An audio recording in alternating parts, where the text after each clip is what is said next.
specific that they wanted like rock on the playlist and all that. So I said, listen, I'm going to do remixes of all the rock hits. Nice. And but it turned out that the CEO of Hard Rock likes EDM and all that. So music is a universal thing. So the more genres that can join together and collaborate with each other and inspire, people to become DJs and be part of the music scene, Definitely. I mean, I'm open to having more DJs, I'm very open to having a lot of female DJs, to be honest. 100%, and we love seeing more young female DJs pop up in the scene. Like and in a they're doing lineup. an insane job. Perfect timing. Yeah, I'm going to do a live stream on the Straight Up Her moves, yeah. Yes, love to see it. But you know what I mean? It's like you've dominated a market where you've gone international. You've done that. And so many DJs and aspiring DJs, and maybe some who are watching now, that's what they're aspiring to do.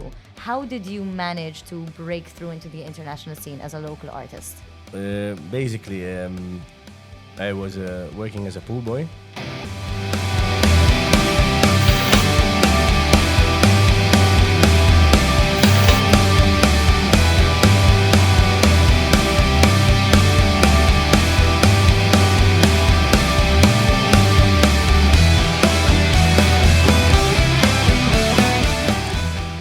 The Lost Ones, we are back. I am Jeanine. This is Luc. We will be your hosts for the day and every other day on The Lost Ones. But today we're here with a very special guest, and I don't even think you need a proper introduction because everybody knows you. I mean, it's the one and only JJOY, one of the biggest DJs in Malta. And I mean, I think you have shaped the music scene in Malta a long way. You've been in the scene for a while, and recently as well, I don't even think you've ever stopped blowing up. I mean, you have not given space to other artists to blow up because you're just constantly going, which we love to see. So today we're going to dive in a bit into JJOY's world, JJOY's brain. How are you feeling today? Very good, thank you. And you, thanks for the lovely intro, by the way. Thank you. Of course. But I mean, we're so excited to have you here. We've been speaking to a lot of bands and artists, part of bands. So we are very excited to get into more of the electronic scene too and explore that. But you started off in bands. You started off as a musician, yes? Yes. So basically, when I was about 13, 14, I used to I was very into the metal scene, I mean, I still respect it very much. I still 2 years ago, I went to see the Calleja Conspiracy. Amazing. Who were Sepultura before. Wow. Max and Igor had the band. So obviously, my brother inherited my rock collection, and he's a very good drummer, and he carried on with the metal scene and all that. But sort of, he invited me to join him, and I had a lot of fun, because metal has a lot of energy. So yes, and I love energetic music. And the thing about me being a musician before, it was because I was into metal, I was into a rock band at school. Okay, the classic. And, I got myself a bass guitar, but for me it was more like smashing the bass guitar on the speakers and all that. So the school didn't really like that, so... Okay, well, look at you now. I mean, the school definitely appreciates where you started your was journey. Their speaker, that's the problem. So, now you can pay them back one day. Just go and be like, come speaker. I did. Amazing. But do you feel like because you started off as a live musician, right? As a live artist in a band, did it shape the way that now obviously you take, your journey as an electronic artist? To be honest, I decided to DJ because I went to a rave in Gozo with my friend. I remember I went with there's a band called Biohazard at the time. Okay. And the rave was like psychedelic, right? So Classic. this biohazard design sort of blended in with these like the ravers and all that. They had everyone's hair was like yellow and all that. Before there was more of a dress code effect when they used to go to events, I mean, they used to like put their hair into like tin foil, I mean, I remember when we used to go to Gozo, like they used to think like they used to say the aliens are coming.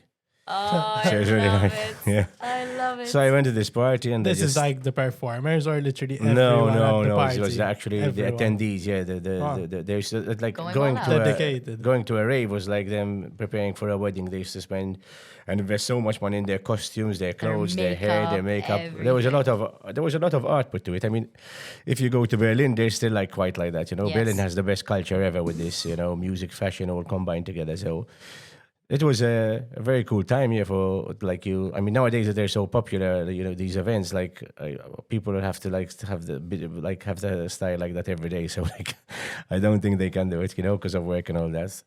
But so I went to this rave, and when I saw the energy that was being transmitting to the crowd from just one person, I just went, "That's me."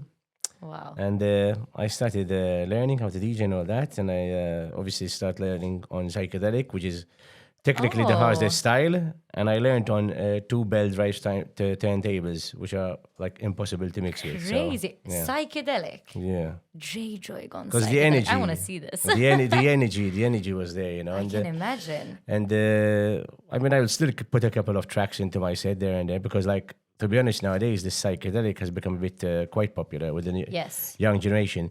You have DJs like Indira Paganato, who is really causing, creating such a cool scene internationally. Yeah. As a female DJ, she's empowering a lot of other female DJs to carry on. I mean, there's many more, believe me. I mean, before her and all that, but she's like sort of transmitting this sort of style. There's Sarah Landry as well, and they've got quite a lot of psychedelic elements in their sort of techno. So it's like this new techno. Okay. And the kids love it, the upcoming generation love it. So there's good energy in it. I mean, it's more commercial than the real psychedelic because that's like really spiritual and all that. And they Definitely. have a really special community. But at least it's opening people's minds. Yes, and then obviously you moved into house music. Yes, but then because I had started my own radio show, I had to sort of become quite versatile with my music, Yeah. I sort of became quite commercial, to be honest, in a way, but I still kept my underground roots. Say, I could play to any crowd, anytime, anywhere. Amazing. So, like, I get booked for a lot of different gigs, so sometimes I even play techno if I want to play techno. Wow. And now my sets always feature a bit of like deep Afro house, a bit of progressive, melodic, trance, techno, everything. Wow. I'll just blend every single style into one set. And have you ever slipped in a metal song in there? Once in a while? I was booked for the inauguration of the Hard Rock Hotel. Ooh, perfect And before they opportunity. started building it, so they were quite specific that they wanted like rock on the playlist and all that. So I said, listen, I'm going to do remixes of all the rock hits. Nice. And but it turned out that the CEO of Hard Rock likes EDM and all that, so I shouldn't be saying this. I mean, he likes rock, don't get me wrong, but he really likes, the rave like, scene and all JJOY that. is going to come and play some good EDM and then you're playing rock and he's like, Shamil Bidea. So basically I blended everything in together and it went down really well. Amazing. And I mean, it's great because you get to still explore different genres and genres that even started from your roots, the metal, the rock. I mean, I even like rap and all that. I mean, I even had a time in my life before the rock, probably I used to like listening to Cypress Hill, House of Pain and all them. So I've got respect to every single style. I mean, wherever I go, if the music is good, I'll stay and listen. Exactly. Definitely. And how do you feel like recently, obviously, the electronic scene in Malta has exploded? I feel like over the last few years, we're seeing a lot of DJs. There's this ongoing joke that everyone's a DJ. Everyone's a DJ. So yeah, there are a lot of DJs, but at the same time, it's good because the culture is growing. I think now DJs will be sort of collaborating with a lot of other artists on different genres, which is already happening. And music is a universal thing. So the more genres that can join together and collaborate with each other and inspire, people to become DJs and be part of the music scene, Definitely. I mean, I'm open to having more DJs, I'm very open to having a lot of female DJs, to be honest. 100%. And we love seeing more young female DJs pop up in the scene. Like and in they're a doing an lineup, insane job. I always like it if it's like sort of unisex, like half women, half men. Yes. Yeah. Yes. It balances things out. Yeah, I like balance. Yeah, it's important. Definitely. And they're good. Yeah. But do you think that there is this overflux and oversaturation of DJs nowadays? Or do you think that the good will still separate itself from maybe the more amateur? Let's just say that. I mean, to be honest, there's so much like going on, so many places and all that. I mean, many DJs can come into the market, some DJs will become good and A-list and play at big raves, big events, festivals and all that. Some of the DJs will be used as residents, some of the DJs will be there to play at weddings. I mean, I respect everyone for what they do, I mean, if they aren't there, if they're not around, who's going to do it? Exactly. So it's important a lot of DJs come in because there's work for a lot of DJs. as long as they're humble, they're nice, and they do what they do with passion, and they fit into their right place, they should be okay. Definitely. And I mean, a lot of these young DJs are obviously aspiring to get into the international scene, play abroad, play in Berlin, in the Netherlands, in America, everywhere. And you are one of those few DJs who's managed to play in almost, let's say, I'm sure not the entire world, but nearly the entire. Have you played in Antarctica yet? No. So there you go. You still got one there. But Iran. Perfect timing. Perfect timing. Yeah, I'm gonna do a live stream on the Strait of Hormuz. Yeah. Yes, love to see it. But you know what I mean? It's like you've dominated a market where you've gone international. You've done that, and so many DJs and aspiring DJs, and maybe some who are watching now, that's what they're aspiring to do. How did you manage to break through into the international scene as a local artist? Basically, I was working as a pool boy, and humble beginnings. I love it. Yeah, I mean, it's important to to start somewhere, start doing different jobs, to learn what really works about. That's what my dad taught me. I mean, he has his own business, which I've taken over the whole stuff. But he always told me to learn from the bottom of the ladder so you could climb up, Yes. And with the DJing, it's thank God that I got this job, because that's how I got my first gig, So I was a pool boy, and I was with these people, and they happened to be sunbathing with the owners of the Love Parade in Berlin. Wow. So the Maltese guy, who's called Danny Reggiano, he's no longer with us. So big respect. Big respect to him, because he's he opened a massive door for me. So he told me, you've got a really cool style, because my hair was blonde, it was bleached. And I said, yes, because I'm becoming a DJ. It's not easy, but I'm trying to get there. He goes, so what's your DJ name? I go, I've called myself JJOY. I was doing small gigs every now and then. He goes, I'm organizing a party in Malta, and I'm going to call it Joy. And the first Joy party was done in collaboration with Planet.com. Wait, that was total coincidence. Total coincidence, yeah. Wow. By me working, you see, that's why I have to. Alignment. That's how things happen. I mean, like my dad said when I went to become a pool boy, he said, how come you just be a pool boy? What can you ask for all those women sunbathing? Exactly. Baywatch. JJOY on Baywatch. He goes, good choice. And so yeah, but that's how it came along, and I'm very grateful for that, So eventually I took over the Joy brand, because it's now I organize my own events with it. Amazing. But the first didn't even have to change your name. Yeah. It was there. It was well joined, So yeah, wow. That's how it all started. Incredible. And you just mentioned something that's very interesting, right? You had blonde hair, bleached hair. So you had a particular look, which in definition, I guess through the story... I was an alien. You were an alien, exactly, part of the Gossitan aliens going down and raving. I used to get there in the hotel, I used to go try and get a room, they'll stare at me and ask me for a huge deposit to take the room. I goes, guys, I'm a really good guy, but... Literally, I just look weird. I love it, I love it. The first time I got into the hotel, I broke the sink. So they were right. Yeah, don't ask me how, but I broke the sink, yeah. We can all imagine. I love it. Same story with me with one of my house parties. That's how my sink was broken. Not by me, but by a friend. So okay. You know who you are. But, I mean, you had this look, right? Yeah. One thing that I do realize in the electronic scene is, so if we look at bands, obviously they all have a very particular style. Their style is the first thing that people see when they walk on stage. DJs is something completely different. DJs, it feels more relaxed. It feels more like you can just rave in just plain black clothes, maybe a hat thrown backwards, whatever. It works. Yeah. But you have a particular style. I mean, you're also very known for the JJOY hair. Yeah. The beautiful JJOY hair. Thank you. So what is it do you really think that with the electronic music, style is as important as an artist's definition? For that profile? I believe the style and the image is now becoming a big part of it, Okay. And remaining, relevant both musically and stylish with the audience is very important, So you still feel like the audience still connects with the person, even if it's behind decks? Yes, of course. Amazing. They like the tattoos, they like the hair, as you say, if you have a cool hairstyle, wear cool clothes and all that. I mean, plain black is always an option. The techno DJs really like wearing black and all that.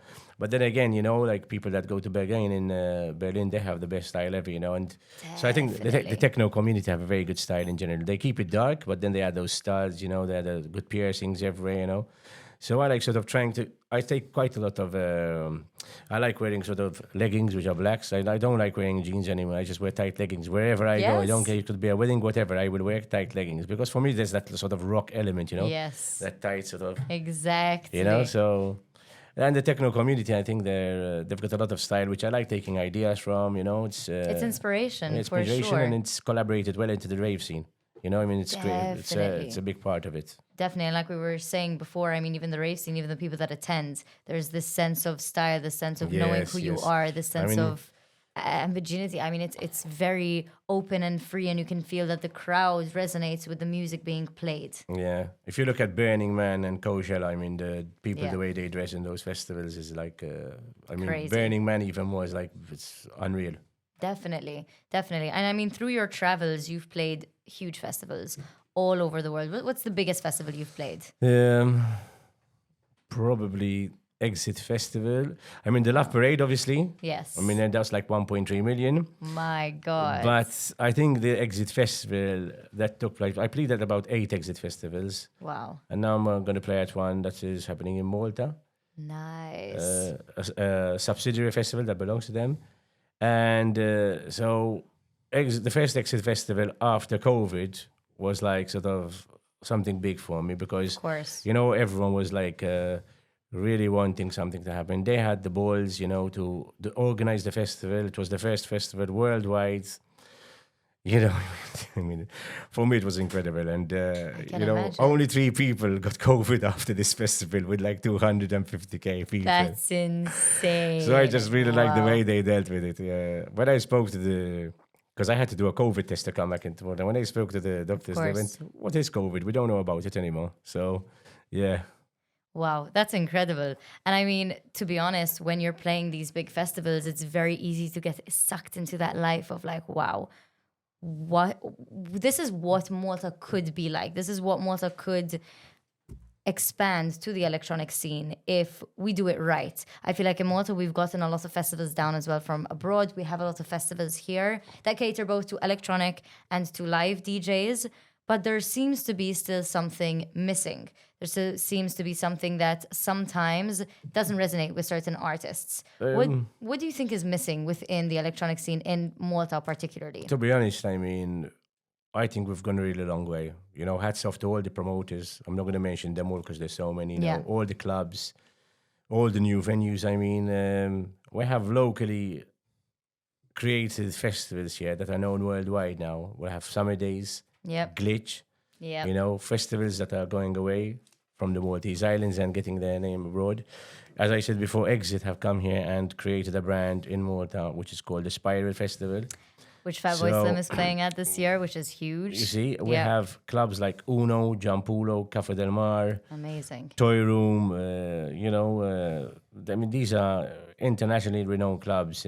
So I think we're spoiled for choice, to be honest, Okay. And so, to be honest, I think we're moving in the right direction. I mean, we now have a floating island. I can't call it a club because that's not the direction they want to take, but at least we now have a floating island as well. So, I mean, Noma. So, I think we have a lot of things coming up, Yeah. As I said before, we're spoiled for choice, and I think we're moving in the right direction. The festivals are insane. The clubs are doing really well. The amount of DJs that are coming. I mean, if you see the program and the schedule of the DJs that are coming to Malta, it's incredible. And an amazing thing is that abroad, you need to pay around, let's say, 500 for it. Yeah, in Malta, it's not like It's that. crazy. Some of them are even free in Malta. Yes, which is incredible. Buy a disposable cup, some of them, helping the environment, and you're in there, So. Exactly.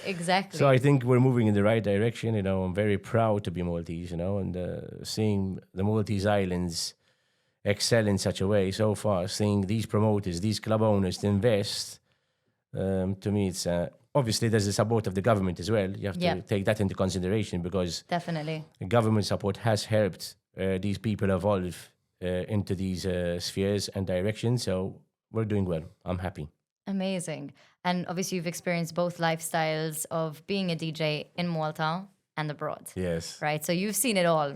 And obviously the lifestyles are different. Like we're saying, we are spoiled for choice here, but we're still a very small island.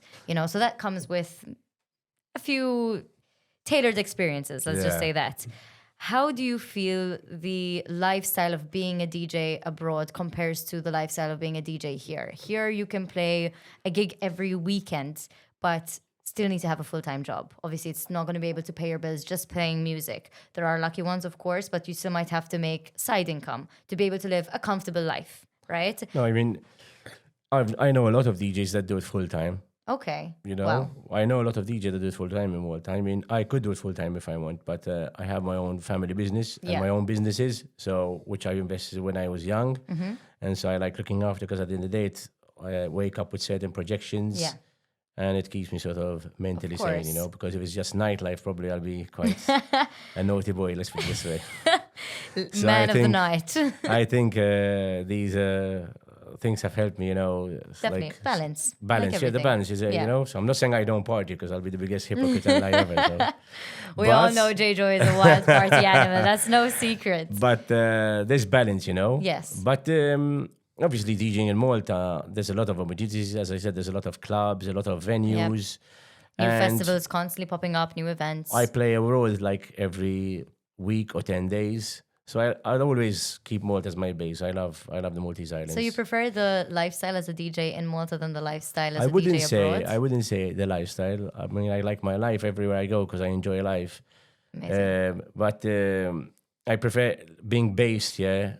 Like obviously, I've got my businesses here, my family here, and all that. So, but I mean, I get to see different countries every 7 to 10 days. So it's cool.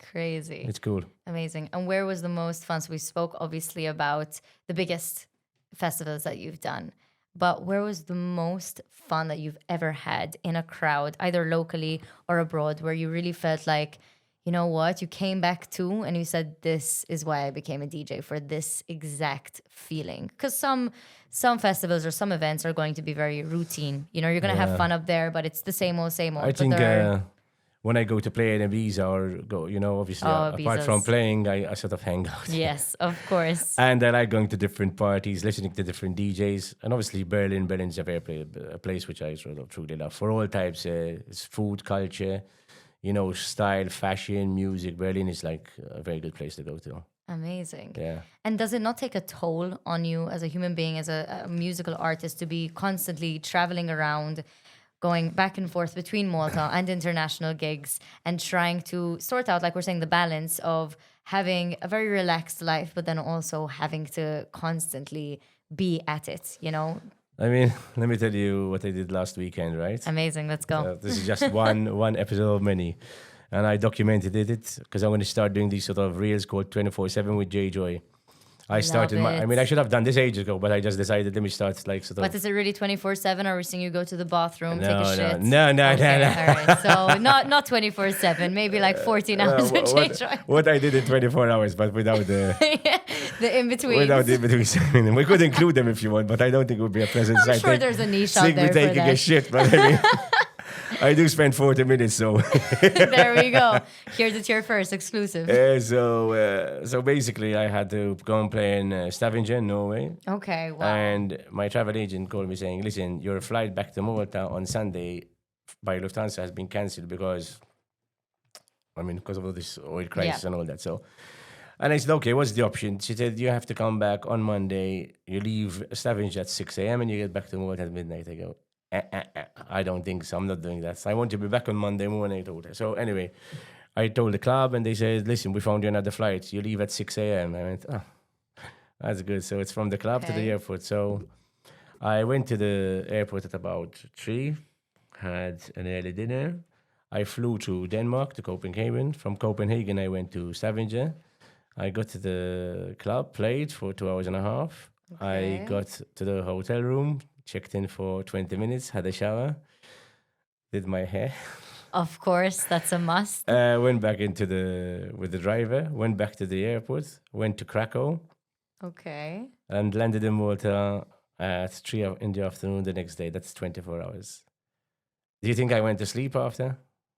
You went straight to a gig, didn't you? No. I went home and I took my family out to dinner because my eldest son graduated and is warranted as an official lawyer. So I had to. Amazing. You don't even need a lawyer anymore. You have one in the family. So that's very good. So celebrate to that. So did his girlfriend. So I was really happy because they're both now warranted lawyers, and it's something I'm really proud of. Wow, incredible. And so I took them out for dinner with my wife and my other son. And my other son came home sharing the news that he wants to become a DJ. So. Wow. So I came back to some really cool, news, So literally. Oh my God. I've never asked, try to convince my son to become a DJ because I always just tell them, any type of, my children like to follow their dreams. I'm not going to be there. You need to do this, you need to do that. Exactly.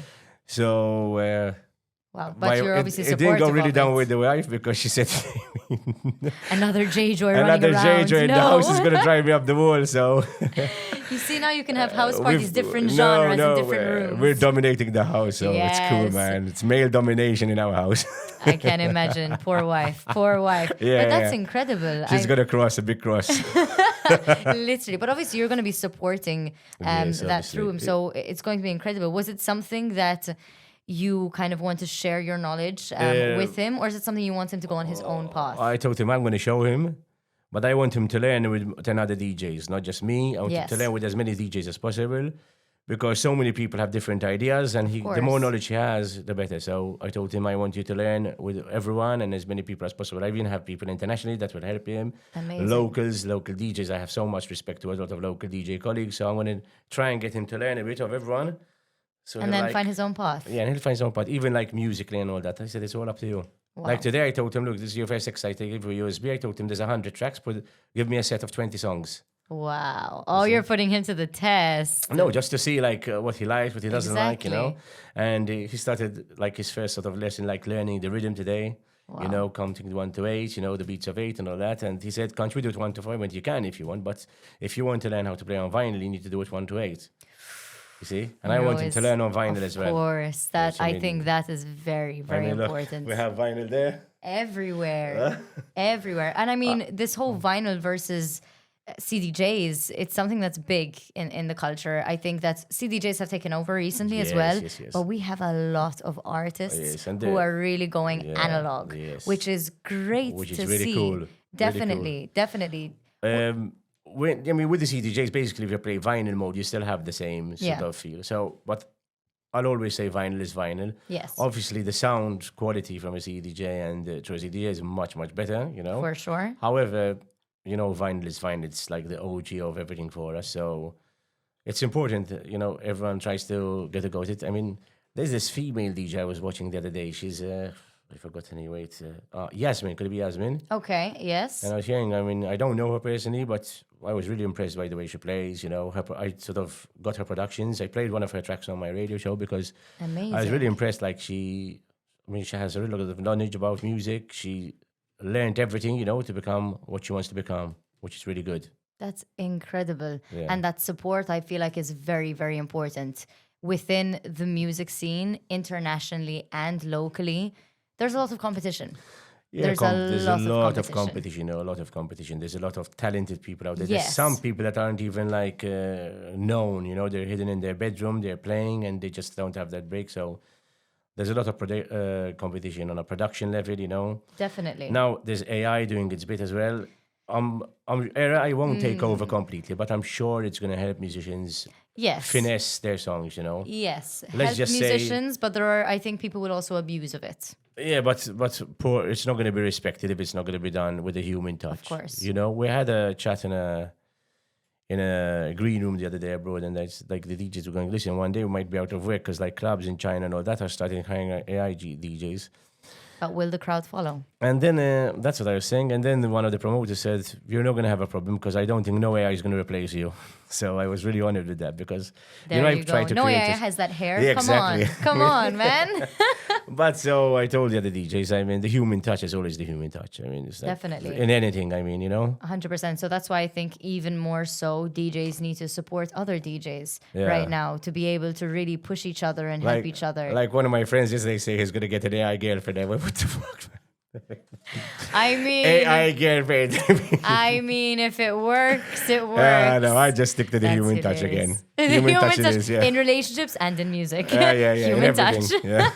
I love it. But no, support I think is very, very important. Did you find that support when you decided to follow your dream into the music world? Obviously, I had support from Danny Reggiano, as I said before, Exactly. because he believed in me. But then, as soon as I was into the scene, like a lot of promoters started booking me and all that. Because I don't have a difficult character, and I don't have really much of it. You know, I'm not a difficult person. You know, Yeah. I'm humble.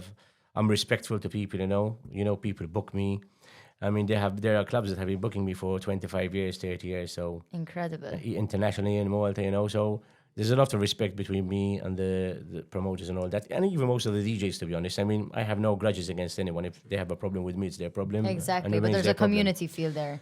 I like creating a community. I like helping upcoming DJs as well. You know, Amazing. trying to give them. And I'm not saying I can give gigs to everyone, but Of course. there are some times where I have lineups where I can give gigs, which I fill in. Like I try and ask, listen, I listen to a DJ. If he's good, I go, listen, I've got a gig for you. Exactly. That's incredible. I mean, it's nice. In the industry, I feel like there is a lot of people who support, but there is a lot of people as well who the competition goes over collaboration. Yeah, I mean, some people get too ambitious, you know, and they Yeah. could, unfortunately, they try to destroy people by trying to get where they need to get, you know.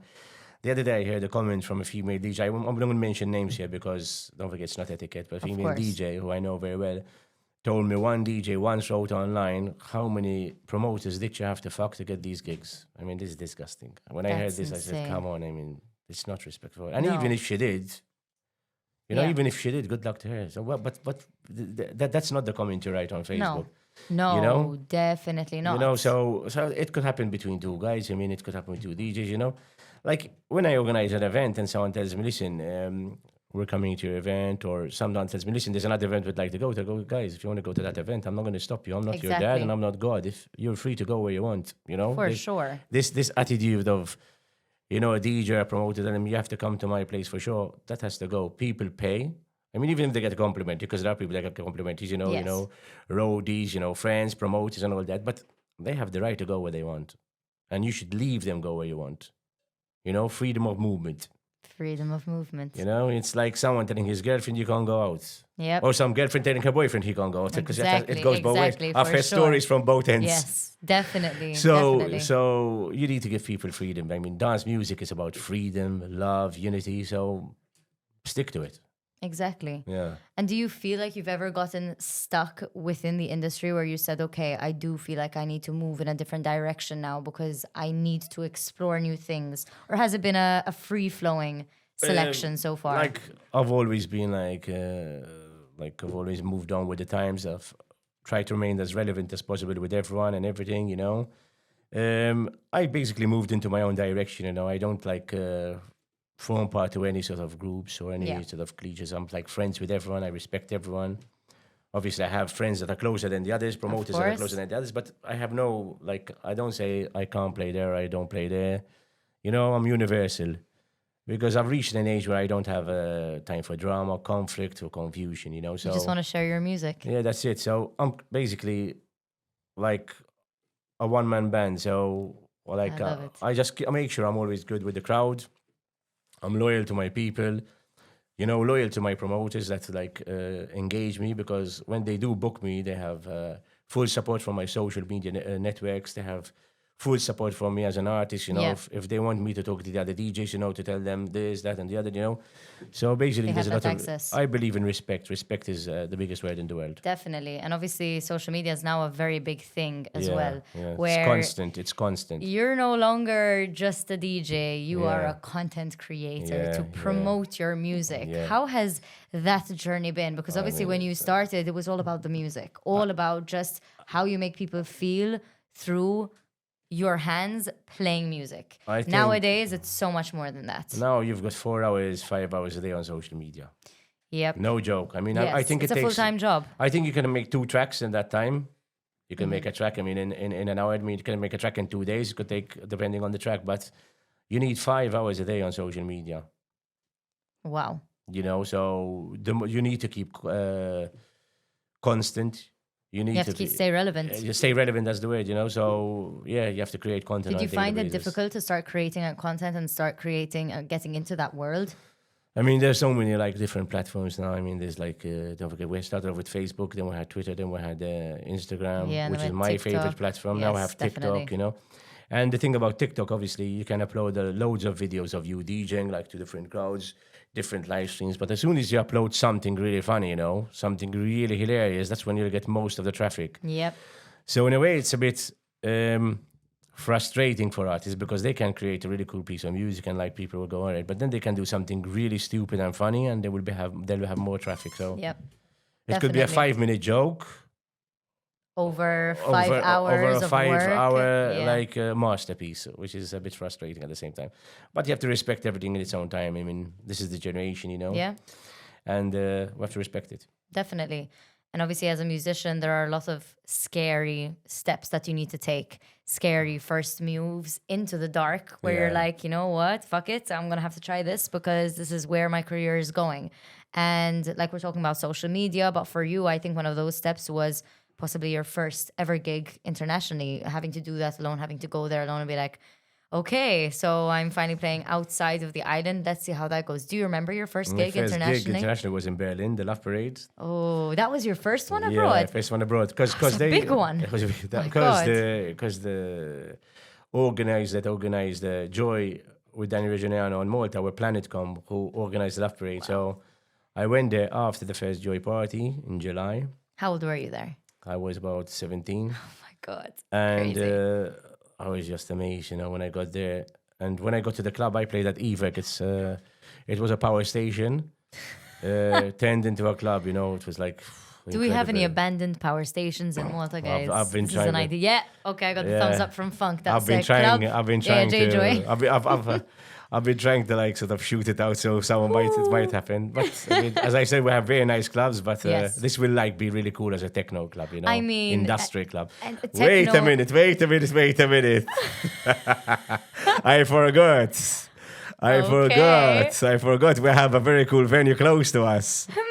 I wonder where that is. It's keeping my ass really warm right yeah. now, actually. That's a really cool club, in my opinion. I mean, that would be a really good place for a rave. Honestly. And I mean, the techno scene is described, or even just, it's an industrial sound. So it fits in industrial places, power stations, old abandoned buildings, you know. So this Crazy. place in Berlin, so there was the Love Parade, and then there was like a 3-day party in Evec, and it started after the Love Parade and kept on going. No, it started with the Love Parade and kept on going through till the end, like as the after party. It started on a Friday and it And it finished never on a stops, Monday. 3 Never days stopped, straight. 3 days straight. Oh my God. Crazy. And I remember when I asked for my set time, they told me 10 a.m. On Sunday, go 10 a.m. Because I had no idea, like it was for 3 days. Like, Yeah. there's Like, this are you club. putting me as opening? What's happening here? And they went, wow. And there was like Carl Cox, Sasha, John Digweed, Paul Van Dyke. I mean, Your first There was DJ Hell. international gig. How long had you been a DJ up till then? for about 1 year. Crazy. So it wasn't bad. Yeah, it was good. Not Good opportunity. bad at yeah, all. Not bad at all, yeah. So yes, Wasn't and bad. then Berlin, Crazy. obviously, I learned a lot of. When you go to Berlin, I went to so many record stores there, bought so much vinyl. You know, I got tracks that were coming out 6 months later, so I came back to Malta with so much knowledge, which I shared Your throughout the events. repertoire was through the Yeah, roof and there. it sort of really helped me, you know. Yeah. Really helped me. Musically, mentally, everything. So you didn't feel scared at all taking that step? No. No, Just I felt didn't right. have the first time I sort of was a bit sort of like Nervous, when I got on maybe? stage for the first JOY party, yes, because I was meant to play for 1 hour, and one of the headliners fell sick, and they told me I have to play all night. I said, that's Imnallah. all night, 4 hours. Like it wasn't Crazy. a 24-hour rave. Don't forget, we have Yeah. laws we have to respect. Yes, definitely. But if any one decides to give us a 24-hour permit, 24 hours of JJOY. He's ready to go on social media. Get him on a stage to do not it. just JJOY. I mean, I'll put on. Yes, I'll of curate a course. lineup of other But people. You know, maybe put some incredible. rap, some rock. You know, Ooh. like a mix of all music. You know, like a big music celebration. You might see a tiny ginger there in the front jumping up and down. There we go. There we go. You know what I'm saying? Incredible. So yeah, so it's really cool. Amazing. And the fact that you do experiment with so many genres is very inspiring because I speak to a lot of artists, I speak to a lot of musicians, and what I do realize is a lot of them get stuck in one genre. They start off in that genre and they feel like for some reason they need to stay in it. They need to improve their game, which is fair enough, but they end up getting very stuck within that specific genre. Yeah, I mean, you have to respect it as well because don't forget, I like changing and being versatile because due to my radio show, I get a lot of promos, get a lot of different music, so I'm always listening to different styles, and I can't just stick to one style. Well, I can if I want, but I choose not to. It would be boring, you know? But you have to respect DJs that do because then they become masters as what they do, you know? I mean, there are so many DJs that stick to one style and one type of production, but they'll have their own niche crowd that like that one style, whereas I'm sort of becoming appealing, I am appealing to mixed generations, you know? Definitely. Like sometimes people come up to me, they go, wow, we didn't know you could play that type of music. I could play any style, guys, but it just depends where I am and how, you know. Can you play country? I mean, there was one Avicii song that was inspired with a country song. Seriously, Okay. I'm not really a fan of. I mean, I respect it because obviously they have their own style. I respect everyone's style, but I'm not a fan of country music. Imagine JJOY whips out a country song mid-set. How epic would that be? So, I mean, that's one style. I mean, okay, I respect for what they do because they've created a big generation as well. I mean, especially in the States, but it's not something I like. Fair enough. And have you ever had like a live music during your sets? Like a mix-in? They like saxophone players, drummers. Okay. Wow, incredible. I mean, I've played at a private event with this is like insane with Slash. So. Ciao, bye. You're serious? Yeah. That's incredible. Okay, you need to tell us about that. How did that come about? No, I can't say anything about it. Okay. Oh, these damn NDAs. It's a private event, you know. Oh, but, fair. But that's really amazing. Cool guy, really cool I can guy, imagine. Yeah, I can imagine. Really cool guy. Wow. Incredible. Yeah. JJOY / Hey, let's do this in Malta, guys. I've got the, guitar plaque and all that. So. All right, so I'm going to need your address after this. And the drumsticks of, it wasn't the drum of Guns N' Roses because it was someone else. Okay, fair. Because don't forget, he had his own band then. Yeah. So yeah, but it was a very nice experience, you know. Incredible. Like being next to him in a room, like, and when you see it, like, this is iconic. Of course, and blending in your music and the way that you're playing, tailored to a live musician and someone as epic and, even with local musicians, I play with a lot of local musicians. Yeah. There's a lot of talent involved. I mean, you know, the talent here is incredible. I mean, in this room, there's one guy, I mean, we could say he could create music without touching an instrument. Honestly. Am I right? Yes, 100%. That is pure talent, you know? Yes. So we're full of talent on the Maltese Islands, be it Definitely. as DJs, you know, be it as bands, you know, musicians, whatever. Yeah. Even people in sports. I mean, I don't want to leave them out, but this podcast is obviously more related to Yes, music, of something course. about music. No, There's we're lot a of talent. talented island. I think we have an overflux of talent, which is amazing. The opportunity there is a bit hard to be able to expand when you're in Malta, which is hence why you need to go abroad. You need to play gigs abroad. You need to do some international stuff. If you want to keep on growing your music, I feel like it is very important for every musician to do. Something I want to point out is I just found part of Musica lately. Yes. Which was something new for me, you know. How was that experience? You know, the singer Jessica and her producer Glenn approached me with the project. They got the song, which was very good already. I just added something small to it. Wow. And they said this is the first time, like something's going to get into the, you know, this Musica. And I had no idea we'll reach the finals, to be honest, because obviously it's not easy for a song that's like in a dance music, like in the dance genre, to get to the final because it's something different. Definitely.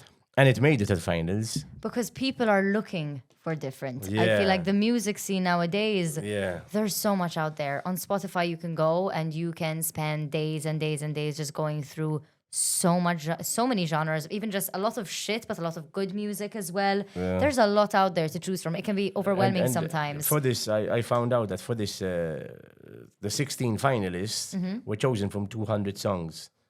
And they were not. It wasn't an easy choice because there was so many good tracks, right? Yes, just to show you what talent we have, you know. And when I got there, you know, I really enjoyed meeting all the different bands, you know, all the different singers, and I sort of felt really honored that I'm Maltese and that I'm, you know, it's patriotic, part of this community, you know, and like I've become part of a different, most of them were like ballads and all that, but I respected everyone for what they made. And sort of before we went there, I messaged everyone telling them like really happy to be part of this show. I mean, they set up the whole stage, the lighting. No, it was, it was amazing. It's like people were messaging me from abroad and telling me like, wow, this is really amazing. That's incredible. So we are moving forward, as I said before, because definitely there's a lot of aid and help towards the music industry and even the art industry. I think there's the more help that is given by a government, For sure. Hopefully, it will remain like this and I believe so, because there's a lot of effort going on, and that's helping more talent to be exposed, in my opinion. It's giving more 100%. encouragement. Definitely. The songs, there's some songs that are played constantly after Musica. Yes. Like and it's non-stop. helping artists to promote their local music, and it's pushing artists to keep on writing in Maltese, to keep on producing local music, which is incredible. I mean, what about your original music, right? Yeah. So obviously you play everything. You play different genres, but what has it been like then dabbling into your own original music? Well, as I said, I play different genres, but even when I make tracks, I don't stick to one style either. Okay. So if you go on Spotify, last week I released a Afro house track, bit of melody to it, not too Afro. It's not like it's not like Afro beats, like Afro house. Before that, I released one that's quite like Starter House. Before that one, that's it was Afro, and then I collabed with Burak Yete, who's one of the top DJs in the world, and he made it melodic Afro. And when we sent it to Beatport, they said, which genre are we going to upload it on? I went, well, I don't know, we called it Afro Melodic. I mean, it doesn't exist, to be honest. It's a new genre created by JJOY. But it went on two genres, yeah. So I don't stick to one genre either, even when making music, and I collaborate with a lot of artists, with a lot of different producers, so obviously there's a lot of mixed ideas in the projects. And when did you start creating your own music? So when did it stop going from, okay, besides mixing, music that's already out there, I want to start producing my own? Where did that journey or that decision start? Probably in 2000. Okay. 2001. The golden era. And it was a very good special, a very good era, Early 2000s were something else. I met a lot of sort of vocalists that like Jan Johnston, Kirsty Hawkshaw, Marcella Woods, Christina Novelli, and I've collaborated with all of them. So obviously, when they used to come and play for my gigs, we created a very good relationship between us, and it's helped me move forward a lot, And obviously, I learned a lot from everyone, Of course. And there's another vocalist, Andrea Britton, who happens to live in Gozo. So I got her to sing here to perform here 4 times. She fell in love, never left. She fell in love, and she's in Gozo. She's doing her own festival now. So she's, the Maltese Island is a beautiful place. Yes. Gozo is obviously special. I love Gozo. And Gozo has some beautiful locations. Yeah. For gigs, especially. Yeah. Wow. Yeah. Insane. Yeah. So we have a beautiful sister island. So it's incredible.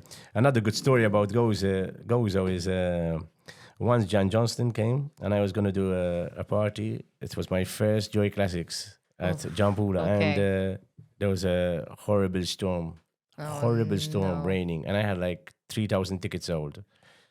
And the owner called me. He said, "We're not going to do the party." I went, "Listen, give it 2 hours, and the rain will stop."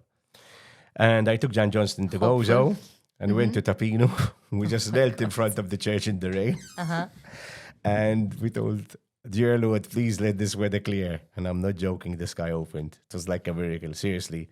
And the event took place, and it was like huge. There was another party on the same. There's another party that tried to compete with me for no reason. It was uncalled for, but they did it. Yeah. And people left that party, came to Jampula. The owner of Jampula had closed the door so no one comes in, and they just barricaded through the door. So I don't know how many people were in the venue, because we couldn't count. That's amazing. So that's how special Gozo is to me as well. Definitely. It has this magic to it. And talking about Jan Johnson, she has a lot of respect towards me, we had a chat 2 days ago, and she told me some things which are incredible. I can't say them because I'm going to release them very soon. Okay. Because there's something going to happen, and so we're going to be keeping an eye on 24 hours with JJOY on socials to see what's going on. Might be 2 more weeks. Okay, fair. But by then this will be released, so. Okay, but I'm really happy with I'm really happy with the respect I've created between different artists, different vocalists, different performers over the years, both locally and internationally. Amazing. Thank you. And do you look for a collaboration? So is it something where you go out and you see an artist and you say, I want to work with this artist and I want to collaborate or make music with this artist? Or is it something that happens more organically when you meet people and then the conversation starts flowing and then it kind of just makes sense? Like, how do you look for the people? Or are you excited about anyone who you're saying, yes, this is a person I want to work with next? mean, usually it works like this. You'll be in a room, you'll be having a drink together, you'll be in before some party, with some festival.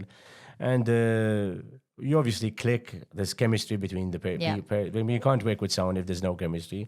And as soon as the chemistry happens, let's make a track together, let's do this, let's do that. So that's how my collaborations tend to happen form. very organically. Even my gigs, I go and play somewhere, and in the club, in the back room, there'll be another promoter. He'll start talking to me, and he'll give me another gig.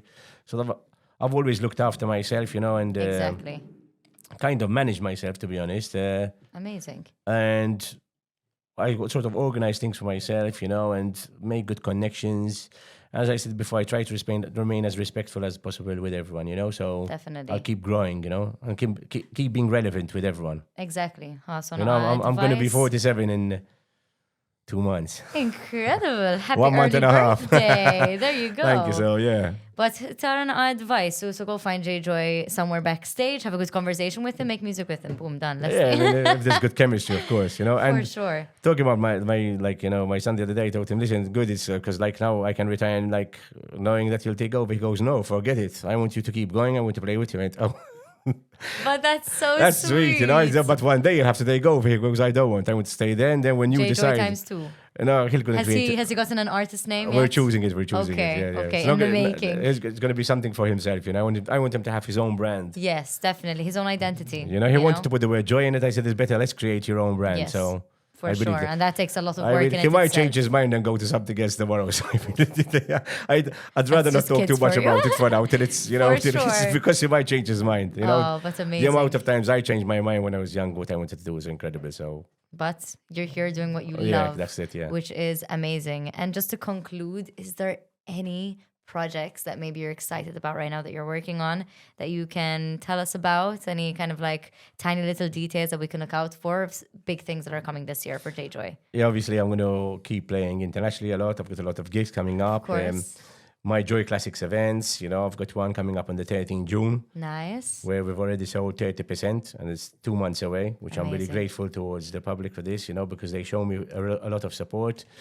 And more collaborations, I received a call today from a huge producer, so I'm waiting for what's going to evolve from this call. For that. Nice. So, yeah. You've had a good day. Yeah, I've had a good day. The weather's shit, but you've had a good day. I got to know you guys today, so there you go. You have a very good voice, by the way. Thank you so much. Really good voice. Really good voice. You sing, by the way? I used to. You have a very good voice. Thank you. I really appreciate that. I might use you for one of my intros. I love it. JJOY on the mix. No. It will be with the script. It will be pre-recorded. But you have a really good voice. Thank you. I really appreciate that. I mean, this is what it's all about. Yeah. Collaborations, support, and you as an artist, I mean, you have a reputation in Malta. It's every artist I hope it's a good one. It's a very good one because the support that you give artists is incredible. Yeah, I do my best. Definitely. And I feel like that is something that if the people that are watching there could take at least one thing from this podcast is that supporting will never make you less than, it will make you more. You're not supporting your competition, you're supporting a potential collaborator, The way I see it, and this is the message I'd like to project and get to the people. I mean, sometimes I try and, there's a lot of competition between clubs, promoters, and all that. And I believe competition is there, I mean, competition is healthy. Yeah, yes, and jinx. It's sure. healthy because it gives people who work harder to give a better product, yes. And so it obviously the public gain because there's a lot to do and a lot of good quality coming out. But I believe competition is healthy, but the more people are united, the more people work together and try and stay united, it's better because united we stand, divided we fall. you know? So Yes. if we have a community and we want to be respected, you know, by governments, by the people, we need to show that we're united, you know? And that's sure. why DJs need to show that they're united, you know? Not backstabbing each other, not dissing off each other, you know? You know, this online, sometimes I see some comments on Facebook, even on Instagram, but it's not nice, No. you know? And sometimes I phone up or message them and say, listen, guys, watch your tone. It's not nice what you're saying to that person. They might be right about, you know, to be honest, they might be, but phone them up, tell them in their face. Why write it down? Like being a keyboard warrior, you know? You know, if you have a problem, phone the person, tell them. Don't write it. Why should everyone know about it? Sort it out, you know? So that's what should be avoided, you know? You know, people should be united, should be helping each other. I mean, don't get me wrong, the community is very strong. Yes. Already, you know, there's a lot of respect with each other and all that, but it could always get better, it could always get stronger, and the stronger it is, it will be never ending. Honestly. So amazing. That's what it's all about. Definitely. Music is there to unite. Unity, love, respect, honor. I can't even say anything after that. Amazing. Keep saying, because you have a good voice. Much. Keep talking. I love it. Thank you so much, Thank you, JJOY. guys. Thank you. This has been JJOY on The Lost Ones. See you next time.